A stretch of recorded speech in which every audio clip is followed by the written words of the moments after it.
I'm going to show you in this video how you can outline text in Apple Pages on Apple. So just click on Format here, and then here I'm going to change the text size to 30.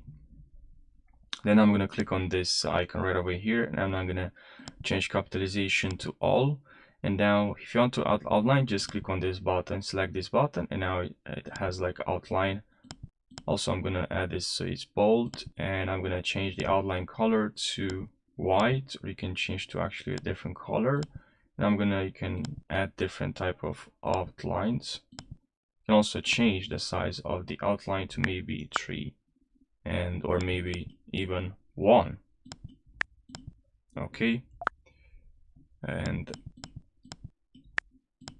now here we have a red outline on this text. I hope you found this video on how you can outline to your text in Apple Pages. So thanks for watching and subscribe for more tutorials.